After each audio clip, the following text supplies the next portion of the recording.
يا ربنا اعترفنا بأننا اقترفنا. Dari waktu perang sekarang Israel sama Palestina, tiba-tiba ada orang Palestina yang lari.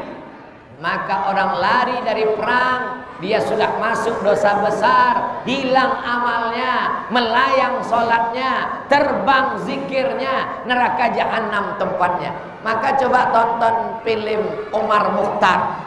Omar Mukhtar pejuang dari Libya ketika melawan Mussolini dari Italia. Itu pasukan Omar Mukhtar kakinya diikat pakai tali. Diikat kaki pakai tali, simpul mati. Supaya apa? Supaya kalau datang tank dari Mussolini, dia ditabrak mati, tidak lari perang. Karena lari perang adalah orang-orang pengkhianat. Sekarang kita tidak perang. Perang kita sekarang di medsos. Perang kita sekarang di dunia media sosial. Maka kalau sanggup meneriakkan kebenaran, kalau sanggup cerita tentang tauhid, kalau sanggup menengokkan kebaikan, share lah. Share tentang sholat tarawih, share tentang sedekah. Tapi kalau tak sanggup, jangan sampai kita lari dari jihad fisabilillah. Kalau kau belum mampu meneriakkan kebenaran, paling tidak jangan bertepuk tangan menengok. Alhamdulillahirabbil alamin. Allahumma sholli ala sayyidina Muhammad wa ala ali sayyidina Muhammad. Yang sama-sama awak hormati Bapak Bupati, Bapak Wakil DPRD, Bapak Anggota Dewan, Ketua Majelis Ulama Indonesia, alim ulama, cerdik pandai, tokoh masyarakat. Yang besar tak dihimbau gelar, yang kecil tak dapat disebut nama. Insya Allah semua yang hadir dan yang mengikuti pengajian ini dimuliakan Allah Subhanahu wa ta'ala. Kalau awak mati, duit dibawa apa tinggal? Tinggal. Kalau awak mati, mobil dibawa apa tinggal? Tinggal. Yang dibawa mati sholat tarawih, sholat witir, sedekah, zakat, bangun masjid Nurul Hijrah, la ilaha illallah, subhanallah. Itulah yang akan dibawa menghadap Allah Subhanahu wa ta'ala. Betul? Tapi semua amal ini hancur kalau kita melakukan yang tujuh macam yang disebutkan Nabi Muhammad sallallahu alaihi wasallam. Inilah hadis yang akan kita kaji malam ini insyaallah. Hadisnya ada dalam Sahih Al-Bukhari, ada dalam kitab Sahih Muslim. Kalau hadis itu ada dalam Sahih Bukhari, ada dalam Sahih Muslim, namanya muttafaqun alaih. Sepakat ulama bahwa hadis ini sahih, tak ada keraguan. Nanti kalau ada yang bertanya, apa yang disampaikan Ustadz Abdul Somad tadi? Ustadz Somad menyampaikan 7 macam yang merusak amal. Salat melayang, puasa hilang, salat tarawih terbang, infak dan sedekah tak dapat dibawa mati gara-gara 7 perbuatan ini. Di mana hadisnya? Ada dalam Sahih Bukhari dan Sahih Muslim. Siapa sahabat Nabi yang meriwayatkannya? Sahabat Nabi yang meriwayatkan hadis ini namanya Abdurrahman bin Sakhar Ad-Dausi, dikenal masyhur dengan nama Abu Hurairah radhiyallahu anhu. Suara apa joleh apa nak joleh? Yang pertama kata Nabi sallallahu alaihi wasallam, ijtanibu as-sab'al mubiqat. Jauhilah 7 yang dapat merusak amal. Mubiqat artinya menghancurkan amal, menghilangkan amal, tak jadi bekal menghadap Allah Subhanahu wa taala. Lalu sahabat bertanya, apa yang 7 itu ya Rasulullah? Yang pertama kata Nabi sallallahu alaihi wasallam, asyirku, syirik, menduakan Allah. menyembah, meminta, memohon kepada selain Allah. Kita diajarkan hanya Allah saja. Qul huwallahu ahad. Itu yang diulang imam kita tadi. Rakaat kedua qul huwallah, rakaat kedua qul huwallah, rakaat kedua qul huwallah. Kenapa diulang-ulang qul huwallah? Karena qul huwallah menguatkan keyakinan kita. Qul huwallahu ahad, meminta hanya kepada Allah. Allahus samad, lam yalid wa lam yulad wa lam yakul lahu kufuwan ahad. Sebelum terbit matahari, salat qabliyah subuh. Salat qabliyah subuh, ayat pertama qul ya ayyuhal kafirun. Ayat yang kedua qul huwallahu ahad. Ada sahabat Nabi salat dari mulai Isya sampai subuh, ayatnya tak dia ganti, qul huwallah terus. Namanya Qatadah bin Nu'man. Lalu kemudian dilaporkan ke Nabi Muhammad sallallahu alaihi wasallam, "Ya Rasulullah, ada sahabat dia salat, ayatnya qul huwallah terus." Kata Nabi, "Innaha la ta'dilu thulutsal Qur'an." Sesungguhnya qul huwallah itu sama dengan sepertiga Al-Qur'an. Karena isi Al-Qur'an itu adalah tauhid, mensatukan Allah, menunggalkan Allah. Jangan lagi menyembah, meminta kepada selain Allah, meminta ke pokok kayu, meminta kepada batu, meminta kepada sungai, meminta kepada patung, meminta kepada binatang, meminta kepada jin, hantu dan setan. Kita diajarkan 17 kali sehari semalam, iyyaka na'budu wa iyyaka nasta'in. Siapa yang syirik, maka hancurlah segala amalnya. Apa kata Nabi Muhammad sallallahu alaihi wasallam? La in asyrakta, kalau engkau syirik, la yahbatanna amaluka, maka hilanglah segala amal engkau. La in asyrakta, kalau kau duakan aku, kalau kau syirikkan aku, la yahbatanna amaluka, maka hancur, hilang, gugur, terbang, melayanglah amal engkau. Padahal amal nilai yang akan dibawa menghadap Allah Subhanahu wa ta'ala. Maka kita ajarkan anak-anak kita jangan sampai syirik, jangan sampai rusak akidahnya. Kalau dia mau pergi kerja pagi, dia bertawakal kepada Allah. Bismillah tawakkaltu 'ala Allah, la haula wala quwata illa billah. Jangan lagi meminta kepada selain Allah Subhanahu wa ta'ala. Orang yang syirik itu bukan berarti menyembah selain Allah. Orang yang syirik itu tetap menyembah Allah, tapi di samping menyembah Allah, dia meminta kepada selain Allah. Orang kafir musyrik Makkah itu tahu Allah. Wala in sa'altahum man khalaqas samawati wal ard.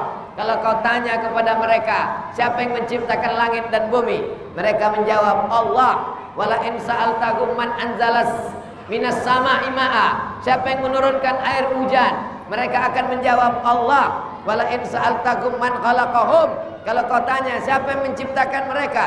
Mereka mengatakan Allah. Tapi di samping menyembah Allah, mereka meminta kepada Lata, Uzza, Manat, Hubal, Jibti, Taghut, Naham, meminta kepada selain Allah, maka rusaklah akidahnya kepada Allah. Anak-anak kita diajarkan dari mulai TK, SD, SMP, SMA, sampai kuliah, sampai kerja. Pengajian pegawai mesti ada terus, menguatkan akidah. Alhamdulillah malam ini Pak Bupati datang, Bapak Wakil Anggota Dewan datang, Ketua MUI datang. Ke depan mudah-mudahan pendidikan pelelawan lebih baik insyaallah. Amin. Guru-guru agama, guru MDA, berapa banyak guru MDA ujung tombak yang memperhatikan akidah anak-anak kita, nasibnya tak diperhatikan. Guru matematika PNS, guru kimia PNS, guru biologi fisika diangkat jadi pegawai kontrak.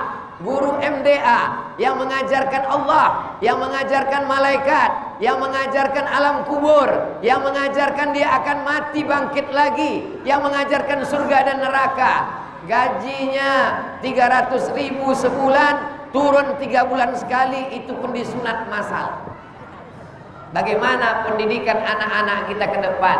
Alhamdulillah, saya tak perlu menyampaikan di kantor dewan. Saya tak perlu datang ke kantor bupati dan Pak Dewan yang datang sholat tarawih bersama. Maka ini kesempatan menyampaikan amar ma'ruf nahi mungkar. Maka selesailah urusan, insya Allah. Ada ketua MUI, ada bupati, ada anggota dewan. Selesai, guru-guru diseleksi oleh ketua majelis ulama. Masalah anggaran gajinya diajukan oleh anggota dewan. Bupati tinggal tanda tangan. Setuju? Kalau dianggap penyelewengan ditangkap KPK, siap membela? Siap betul. Bapak Ibu yang dimuliakan Allah Subhanahu wa taala, maka tanggung jawab kita adalah bapak-bapak bertanggung jawab kalau istrinya, anaknya syirik, bininya meminta kepada tuyul, lakinya ikut bertanggung jawab. Kalau anaknya minta kepada setan, bapaknya ikut bertanggung jawab. Makin besar kekuasaan kita, makin besar tanggung jawab kita di hadapan Allah Subhanahu wa taala. Tapi insya Allah kalau kita pikul bersama-sama, alim ulama, cerdik pandai, nenek mama, tokoh adat, tokoh masyarakat bersama kita, insya Allah Kabupaten Pelalawan, Provinsi Riau, Bumi Lancang Kuning, Indonesia akan selamat dari perbuatan syirik, insya Allah. Amin. Ketika pemilihan pilkada 10 tahun yang lalu, bukan pilkada yang ini, pilkada 10 tahun yang lalu, di salah satu daerah, bukan Pelalawan, dijumpai di bawah pokok yang rindang orang membawa sajen untuk meminta kepada hantu setan, meletakkan darah kambing, darah ayam, meletakkan binatang-binatang, mempersembahkan syirik.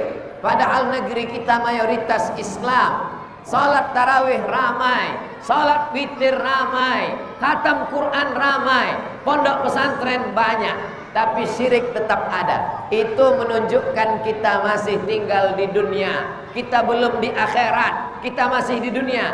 Ini adalah beban para ustadz, alim ulama. Ustadz jangan takut sampaikan masalah syirik lewat khutbah Jumat, sampaikan lewat pengajian, sampaikan lewat tabligh akbar. Bapak-bapak jangan takut menyampaikan di rumah, supaya jangan sampai keluarga kita masuk neraka jahanam, hancur amalnya gara-gara syirik ini, insya Allah. Mudah-mudahan kita semua selamat dari syirik. Amin.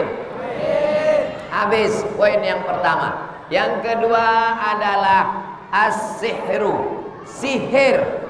Setelah syirik, orang jatuh kepada sihir. Apa itu sihir? Orang barat menyebutnya magic, black magic. Orang kalau mendengar black magic disangkanya ada white magic. Black magic sihir hitam. Kalau begitu ada sihir putih. Tak ada sihir putih. Yang namanya sihir haram semuanya. Tak ada sihir syariah, tak ada. Sihir konvensional, sihir boleh, sihir haram. Semua sihir haram. Semua sihir minta kepada hantu setan. Sihir saharu a'yunan nas, mereka menyihir mata manusia sehingga nampaknya tali itu seperti ular panjang. Maka datanglah Nabi Musa alaihissalam, memukulkan tongkatnya berubah menjadi ular yang bukan sihir. Zaman Nabi Musa lah sihir paling banyak. Lalu kemudian sampai hari ini orang masih mempraktekkan sihir. Benci, dendam kesumat, marah, tak senang menengok orang lain dapat nikmat, disihir, diambil rambutnya, diambil air liurnya, diambil fotonya, dibawa ke dukun, ditusuk pakai jarum. Kenapa bisa mempan? Kenapa bunga mawar yang diputar mencret orang di rumah? Karena meminta kepada hantu, kepada setan. Maka insya Allah kalau dekat kita kepada Allah, sihir-sihir tak mempan. Habis sholat subuh baca Fatihah, baca kul wallah, baca kul a'udzu falak, baca kul a'udzu birabbin nas, pangkal Al-Baqarah, alif lam mim sampai ayat wa ulaika humul muflihun. Habis itu ayat kursi, habis itu ujung Al-Baqarah 3 ayat. Lillahi ma fis samawati sampai habis. Hembuskan ke tapak tangan, sapukan ke muka, ke kepala, ke badan. Habis sholat subuh sekali, habis sholat isya mau tidur malam sekali. Nanti pulang ke rumah baca Quran tadarus. Setelah itu mau tidur malam baca sekali. Yang paling bagus diambil daun sidir. Daun sidir besarnya sebesar ibu jari. Daun bidara kata orang kita. Daun sidir, daun bidara. Satu batang 20.000. Bukan saya jualan, saya baru membeli bulan lalu. Cari daun bidara, tingginya segini, tanam depan rumah, batangnya bisa besar. Daun bidara untuk mandi jenazah. Daun bidara untuk mandi orang kesurupan diganggu setan. Kesambet kata orang Jawa, kesapo kata orang Melayu. Disapu hantu, sapu setan. Maka diambil 7 daun bidara, ditumbuk pakai daun, ditumbuk daun bidara pakai batu, atau diramas-ramas, dimasukkan ke daun, masukkan daun bidara ke air, nampak dia putih, lalu kemudian dikacau, diaduk, dibacakan ayat-ayat tadi, bacakan Al-Fatihah, bacakan kul huwallah, bacakan kul a'udzu falak, kul a'udzu birabbin nas, pangkal Al-Baqarah, ayat kursi, ujung Al-Baqarah. Setelah itu kemudian dimandikan. Setelah dimandikan kemudian disiramkan.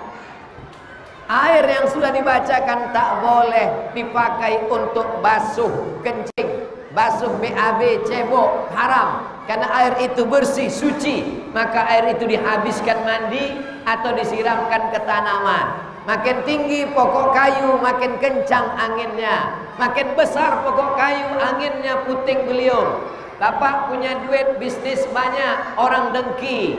Bapak punya jabatan kekuasaan, orang hasad.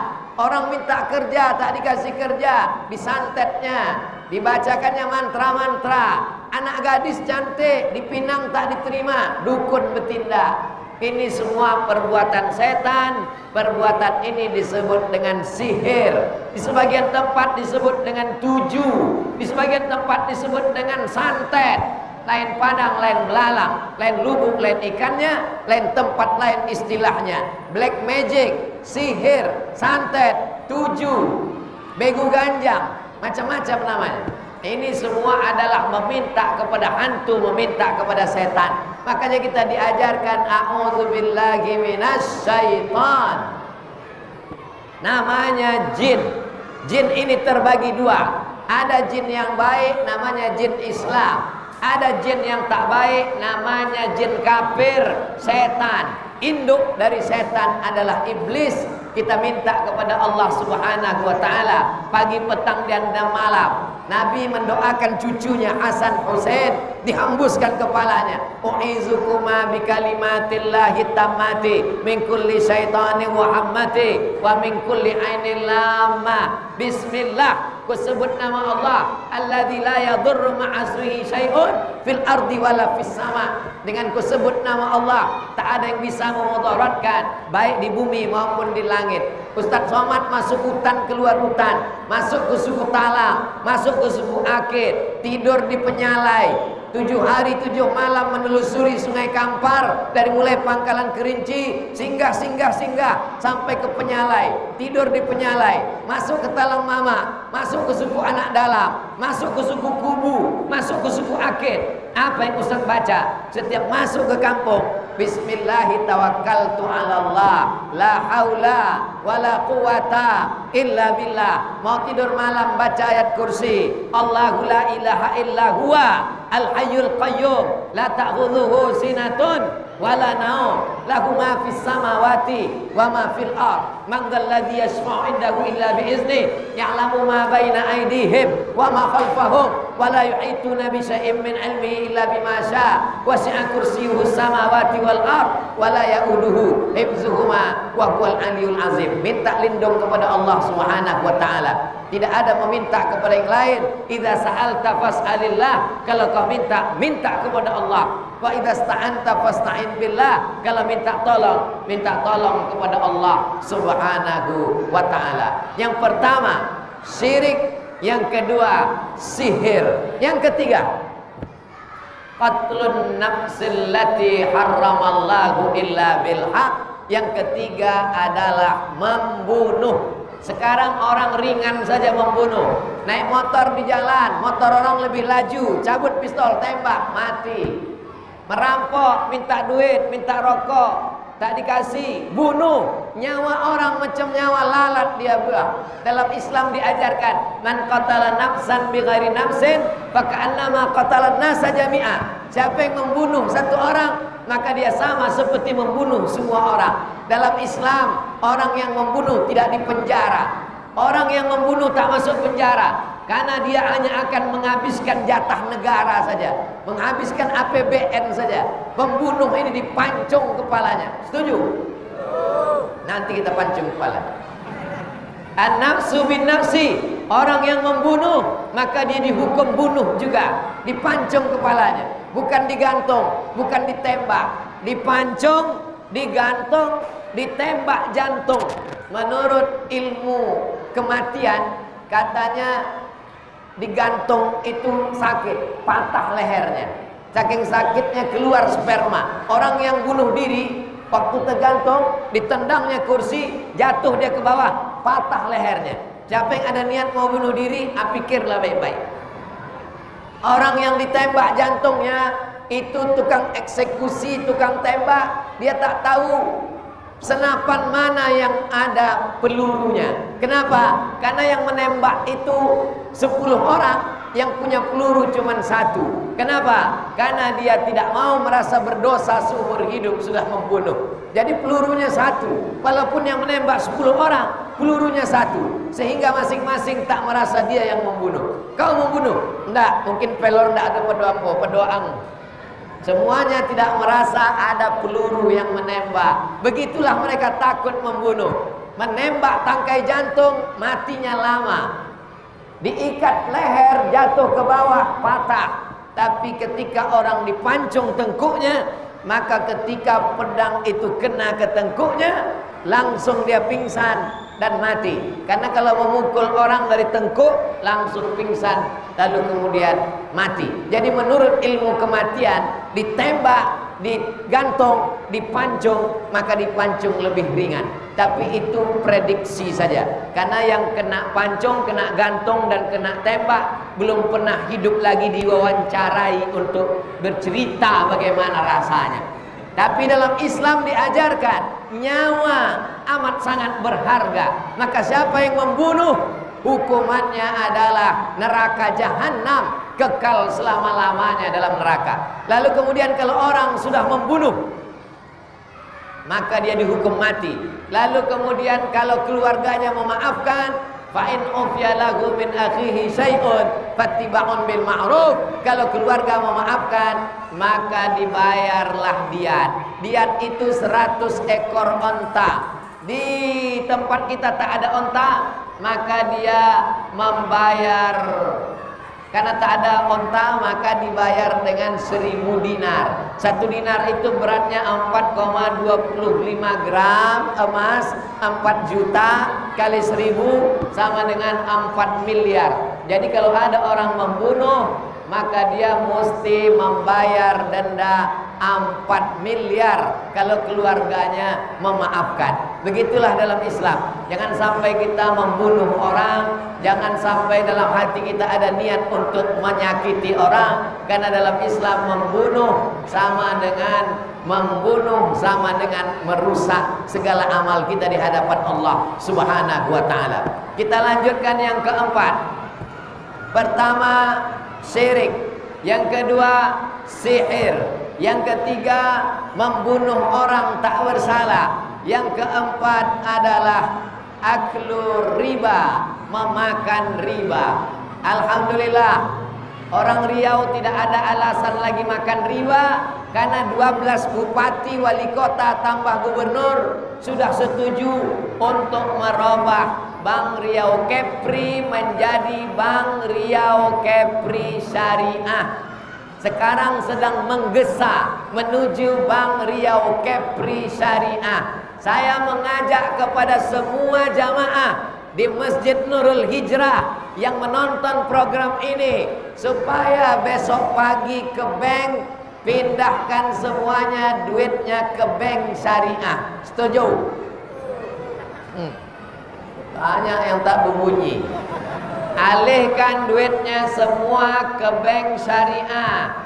Bank Mandiri Syariah, BRI Syariah, BNI Syariah sudah menyatu menjadi satu, namanya BSI, Bank Syariah Indonesia. Ada lagi namanya Bank Muamalat yang paling tua. Ada lagi namanya untuk kita di Riau, namanya Bank Riau Kepri Syariah. Jangan sampai makan riba. Yang sudah lalu-lalu apa boleh buat. Mudah-mudahan Allah mengampunkan semua dosa makan riba. Orang yang makan riba, ayyuma lahmin, setiap daging di badan, nabata min haramin, kalau tumbuh dari yang haram, fannaru aulabi, tempatnya adalah api neraka jahanam. Ayyuma lahmin, dimakan duit riba dalam bentuk ayam panggang, dalam bentuk nasi lemak, dalam bentuk ayam penyet, berubah menjadi setetes darah, berubah menjadi daging tulang belulang, maka dia menjadi santapan api neraka yang beratnya 50 kilo, 60 kilo, 70 kilo. Ingat, kalau itu dari riba hanya akan menjadi santapan api neraka. Padahal pagi petang kita berdoa, Rabbana atina fid dunya hasanah wa fil akhirati hasanah wa qina azab. Tak ada guna wa qina azabannar, karena dia hanya akan menjadi santapan api neraka. Bangkit dari kubur, allazina yakuluna riba, orang yang makan riba, la yaqumuna illa kama yaqumul ladzi yatakhabbathu syaitanu minal mas. Bangkit dari kubur macam orang bangkit dari kerasukan setan. Kalau pernah Bapak Ibu menengok orang kerasukan setan, orang kesambat, orang tersapu, orang diganggu hantu, begitulah dia akan bangkit dari kubur nanti gara-gara makan riba. Sudah kusampaikan kepada jamaah, tinggal jamaah besok pagi mengalihkan tabungannya ke Bank Riau Kepri Syariah, Bank Syariah Indonesia, Bank Muamalat di Kabupaten Pelalawan, di Pangkalan Kerinci. Ketiga-tiga ini ada insya Allah. Amin. Janji besok pagi jam 9 ke bank. Yang tidak melakukan, aku tak tanggung jawab di akhirat nanti. Bapak Ibu yang dimuliakan Allah Subhanahu wa taala, saya ceramah tak ada berbelok-belok. Saya ceramah tak ada memilih-milih kata, lembut-lembut, berbaik-baik, tak ada. Langsung saja, to the point saja. Yang setuju alhamdulillah, yang tak setuju pergi balik, kolak sudah menunggu di rumah. Bapak Ibu yang dimuliakan Allah Subhanahu wa taala, yang pertama syirik, yang kedua sihir, yang ketiga membunuh, yang keempat makan riba, yang kelima akli malil yatim, memakan harta anak yatim. Ini hati-hati yang mengelola anak yatim, yang punya panti asuhan, yang punya kebun sawit, tapi ternyata punya anak yatim. Seorang ibu, suaminya mati, meninggal, punya anak laki-laki, ibu cuma dapat 1/8. Kalau 1 miliar, ibu cuma dapat 125 juta. Yang 875 ini punya anak. Ibu nikah lagi, dapat suami baru, berondong, diambilnya tanah, makan haram, makan harta anak yatim. Maka bagikan kepada anak, tunggu setelah dia dewasa. Faman kana ghaniyan falyasta'fif. Kalau kau kaya, kalau kau mampu, jangan makan harta anak yatim.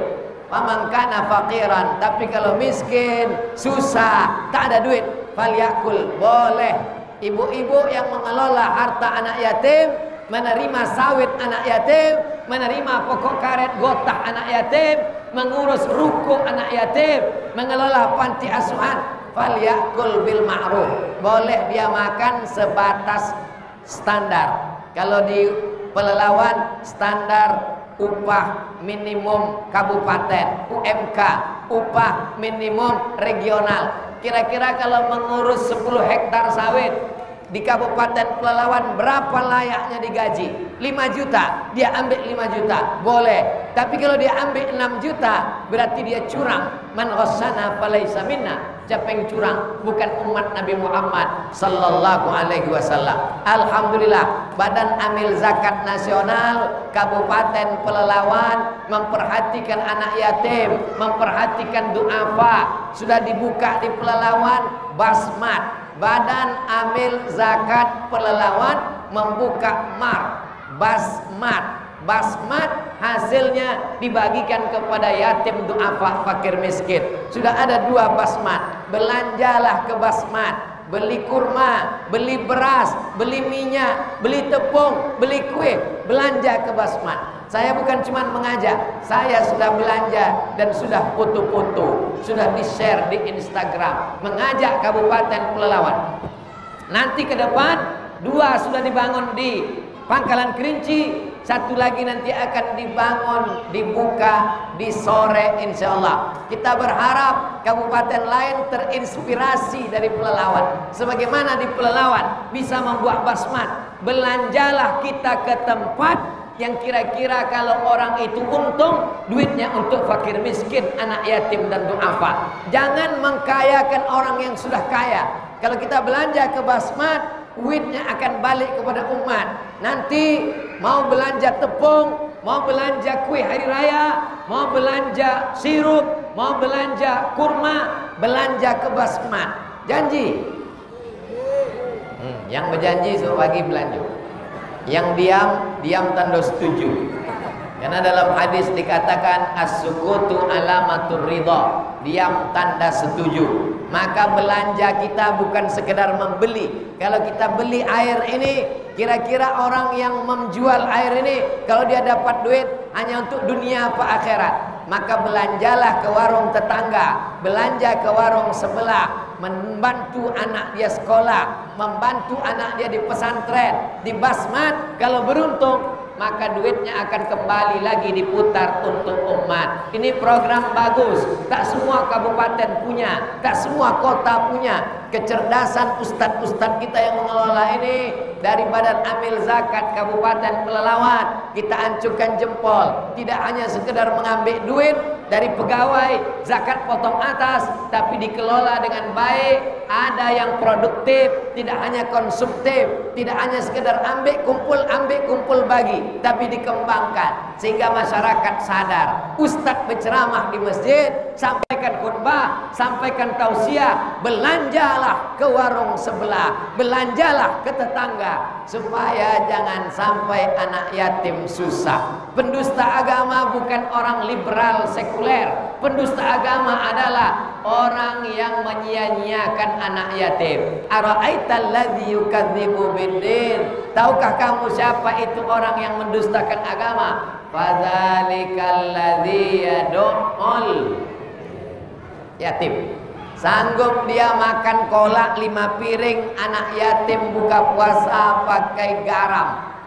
Maka kita periksa 40 rumah ke kanan, 40 rumah ke kiri, 40 rumah ke depan, 40 rumah ke belakang. Tengok, periksa lagi anak-anak yatim kita. Periksa anak yatim, jangan yang anak yatim yang emaknya masih muda saja. Periksa semua anak yatim yang susah, cek. Jangan menyantuni anak yatim cuman di bulan puasa saja. Karena anak yatim laparnya bukan cuma bulan puasa. Perut anak yatim sama macam perut kita. Jangan siksa anak yatim, dipajang di depan orang ramai. Saya sudah tanya sama anak yatim yang sudah dewasa, selama kalian jadi anak yatim, kapanlah yang paling menderita? Yang menderita adalah waktu bulan puasa, dipajang di depan orang banyak, disapu kepala, dikasih duit, dipoto, sampai di rumah duitnya cuma 5.000 perak. Menyiksa anak yatim. Kalau kita mau memuliakan anak yatim, beli beras, beli gula, beli minyak, beli roti, belikan pakaian, masukkan ke plastik, antar ke rumahnya. Jangan dipoto, jangan ditampakkan wajahnya di internet. Kalau saya menyantuni anak yatim, fakir miskin, duafa, wajahnya ditutup pakai gambar love, I love you anak yatim. Jangan nampakkan wajahnya, karena dia juga manusia. Dia malu gambarnya dipertontonkan di Instagram, di Facebook. Kita sedang melecehkan anak yatim. Anak yatim jangan jadikan pengemis. Anak yatim kita muliakan. Datang ke sekolahnya, tanya Pak Kepala Sekolah, berapa anak yatim di sini? Anak yatim ada 100, bayarkan uang sekolahnya tanpa dia tahu siapa yang membayar. Begitu kalau kita mau menyantuni anak yatim. Ingat, menyanyiakan anak yatim pendusta agama. Orang yang makan harta anak yatim, alladzina yakuluna amwalal yatama zulman. Orang yang memakan harta anak yatim, innama yakuluna fi butunihim nara. Berarti mereka makan api neraka di perut mereka. Wa sayaslawna sa'ira. Mereka akan masuk dalam neraka sa'ir. Syirik sudah, sihir sudah, membunuh sudah, makan riba sudah, makan harta anak yatim sudah. Yang keenam itu apa? Yang keenam at-tawalli yaumaz zahab, lari waktu perang. Perang sekarang Israel sama Palestina. Tiba-tiba ada orang Palestina yang lari. Maka orang lari dari perang, dia sudah masuk dosa besar, hilang amalnya, melayang sholatnya, terbang zikirnya, neraka jahanam tempatnya. Maka coba tonton film Omar Mukhtar. Omar Mukhtar pejuang dari Libya ketika melawan Mussolini dari Italia. Itu pasukan Omar Mukhtar kakinya diikat pakai tali. Diikat kaki pakai tali, simpul mati. Supaya apa? Supaya kalau datang tank dari Mussolini, dia ditabrak mati, tidak lari perang. Karena lari perang adalah orang-orang pengkhianat. Sekarang kita tidak perang. Perang kita sekarang di medsos. Perang kita sekarang di dunia media sosial. Maka kalau sanggup meneriakkan kebenaran, kalau sanggup cerita tentang tauhid, kalau sanggup menengokkan kebaikan, share-lah. Share tentang sholat tarawih, share tentang sedekah. Tapi kalau tak sanggup, jangan sampai kita lari dari jihad fisabilillah. Kalau kau belum mampu meneriakkan kebenaran, paling tidak jangan bertepuk tangan menengok kemungkaran. Begitu kata Syekh Muhammad Mutawalli Asy-Sya'rawi. Lari dari jihad fisabilillah. Munafik, neraka jahanam tempatnya. Innal munafiqin, orang munafik, fid darkil asfali minan nar. Tempatnya adalah kerak neraka jahanam. Terakhir yang ketujuh, qazful muhsanat al-mu'minat al-ghafilat al-mu'minat, menuduh perempuan yang baik-baik berzina. Ada perempuan baik, sopan, santun, menutup aurat, dituduhnya berzina. Hukumannya 80 kali cambuk. Alladzina yarmunal muhsanat, orang yang menuduh perempuan baik-baik buat zina, walam ya'tu bi arba'ati syuhada, dia tak sanggup mendatangkan 8 saksi, fajliduhum samanina jaldah, cambuklah mereka 80 kali cambuk. Kalau yang berzina, azaniyatu wazani, pezina perempuan, pezina laki-laki, fajliduhum samanina jaldah, cambuk dia 100 kali. Kalau belum menikah, kalau sudah menikah, tanam satu badan ke dalam tanah, lempar batu sampai mati. Asyaikhu wasyaikhatu, pezina laki-laki, pezina perempuan, sudah menikah, sudah bersuami, sudah berbini, selingkuh, pelakor, pebinor, farjumuhum albatta, lempar batu sampai mati. Begitu hukum Islam. Tapi menuduh orang baik, bedanya cuma 20 kali saja, pelakunya 100 kali, orang yang menuduh 80 kali. Maka jangan tuduh macam-macam. Tapi kadang orang salah pakaian. Orang baik pakai pakaian tak baik, sehingga difitnah orang. Pakaian tak baik, pulang jam 2 malam, tidak pakai mahram. Ketika dituduh kamu berzina, kamu aja yang suuzon, ini pulang tarawih. Mana ada pulang tarawih jam 2 malam?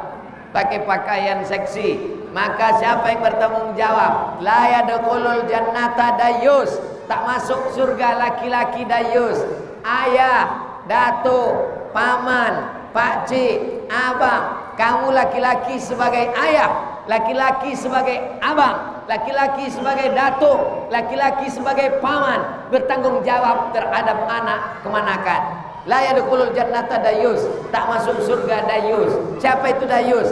Alladzi la yagharu ala maharimihi, tak ada rasa cemburu kepada mahramnya. Anak perempuannya keluar rumah tak menutup aurat, dibonceng laki-laki tak mahram, tak ada hubungan pernikahan, diam saja. Ini pun menjadi penyakit di tengah masyarakat.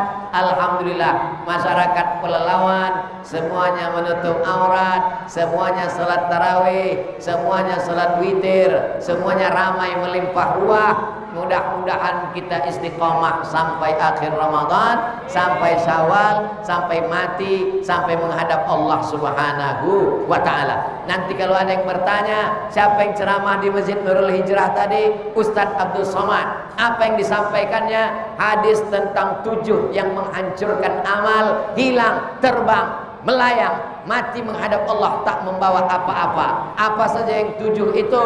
Yang pertama, syirik. Yang kedua, sihir. Yang ketiga, membunuh tanpa alasan. Yang keempat, makan riba.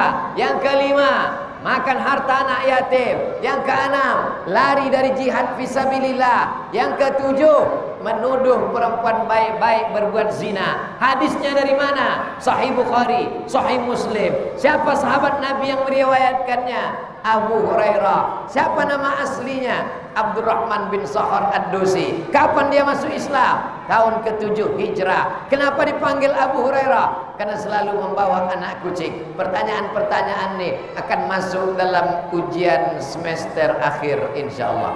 Itulah kaji kita malam ini. Mudah-mudahan bermanfaat. Sampaikan ke anak cucu menantu, menjadi amal jariah. Di akhir majelis, mari kita doakan Pak Bupati, kita doakan Pelalawan, kita doakan masyarakat, kita doakan Republik Indonesia jauh dari bala musibah, diberikan Allah keberkahan. Untuk niat yang baik-baik ini, Al-Fatihah.